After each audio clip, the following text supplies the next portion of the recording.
Turbana warra jasadu wazzaatanii jasin jedhee sukkuumsisa. Ammanii fittee rakkachaa turte.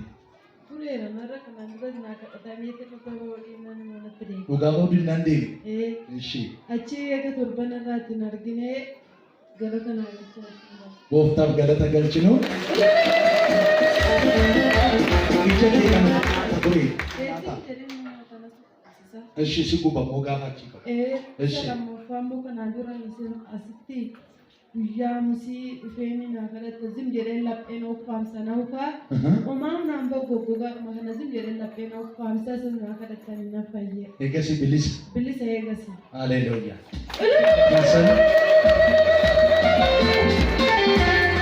Bara fayyaaf. Sitti kireeffa. Iya lafa namaran ture. Waggaa lama walirra tureera. Asumatti naa kadhattanii nan fayyee Waaqayyo kun galateeffata. Haleluuyaa.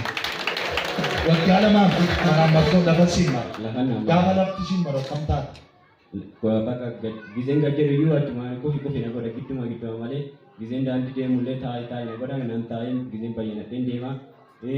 Gizee lafti nama bishaan faan dhugaa waan godhu yoo na beeku. Gizee sana moonatti fuudhaa adda kiyya bishaan tuqee tanan akka ta'e bishaan tuttuqadhaa waan godhuun dhabaa itti asii kasiin nagaa lafa namara rakkachaan ture asti na kadhatamee nan fayyee Waaqayyoon na galateeffadha. Haleluuyaa.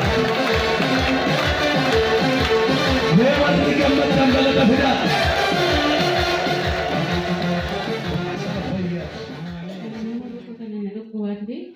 Naita akkasumatti siin jedhee naita waan irratti ba'a akka ullaatti keessee irratti ba'a kanarra na nyaata na dhukkuba yerootti turii natti deddeebi'a. Achi gaafa musee irra na dhukkubu gaafa galigalaa museetti kan bari'u roobee akkasitti na dhukkubaa bulee gaafa musee sagantaa dhufee fuula kanatti bahee na kadhattanii araarri sii ta'eera Waaqayyo araaras godheefira naan jedhe jettanii na kadhattanii. Ekkasuma lukti gosa nyaatos na dhiisee amma homtuu narra hin jiru kun fayyee. Amma normaali. Gaafsa si wal qaramee jira. Akka malee dhiitee jira. Armaan kana kee wadhaa gar malee dhiitee. Mee gooftaaf galata fidaa. Kola nama fayyisa.